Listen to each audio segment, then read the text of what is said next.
নমস্কার, আমি মৌসুমী। কেমন আছেন সবাই? আশা করি সবাই খুব ভালো আছেন। আজকে বানাচ্ছি চিংড়ির মালাইকারি। তো চিংড়িটাকে খুব ভালো করে ধুয়ে নেওয়ার পরে এতে সামান্য লবণ আর হলুদ গুঁড়ো ভালো করে মিশিয়ে নিয়ে 5 থেকে 10 মিনিটের জন্য ম্যারিনেট করে নেব। আর এই চিংড়িগুলোর ভেতরে টুথপিক লাগিয়ে দিয়েছি যাতে করে চিংড়িগুলো ভাজার সময় বেঁকে না যায়। আর এই দিকে একটা কড়াইয়ের মধ্যে বেশ কিছুটা সরিষার তেল গরম করে নিয়েছি। তো তেলটা গরম হয়ে যাওয়ার পরে চিংড়িগুলোকে এপিট ওপিট করে খুব ভালো করে ভেজে নেব। এইগুলো প্রায় আমার ভাজা হয়ে এসেছে। তো বাকি যে চিংড়িগুলো রয়েছে সেইগুলোও খুব ভালো করে একই রকমভাবে ভেজে নেব। চিংড়িগুলো ভাজা হয়ে যাওয়ার পরে আরও একটা কড়াইয়ের মধ্যে বেশ কিছুটা সরিষার তেল গরম করে নিলাম।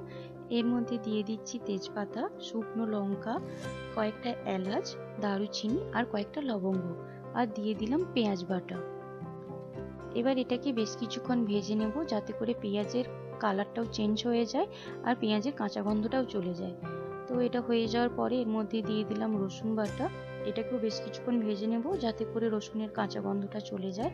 এবার এর মধ্যে দিয়ে দিলাম আদা বাটা, হলুদ গুঁড়ো আর সামান্য জল দিয়ে মশলাটাকে কষিয়ে নেব যাতে করে আদার যে কাঁচা গন্ধ সেটাও চলে যায়। এবার এর মধ্যে দিয়ে দিলাম শুকনো লঙ্কা বাটা। আপনারা চাইলে গুঁড়ো লঙ্কা ইউজ করতে পারেন বা কাঁচা লঙ্কা বেটেও ইউজ করতে পারেন। আমি শুকনো লঙ্কাটা ইউজ করেছি। তো এটাকে বেশ কিছুক্ষণ ভেজে নিয়ে এবার এর মধ্যে দিয়ে দিলাম ফ্যাটানো দই।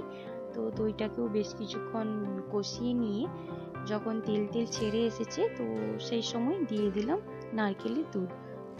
এটা ফুটে যাওয়ার পরে এর মধ্যে দিয়ে দিলাম স্বাদ মতো লবণ, দিয়ে দিলাম সামান্য চিনি আর দিয়ে দিচ্ছি কয়েকটা কাঁচা লঙ্কা। তো এইবার এর মধ্যে দিয়ে দিলাম ভেজে রাখা চিংড়িগুলো। এটাকে 5 থেকে 10 মিনিটের মতো রান্না করলে আমাদের রেডি হয়ে যাবে চিংড়ির মালাইকারি। গরম গরম ভাত আর সাথে চিংড়ির মালাইকারি, জমিয়ে খাওয়ার মতো।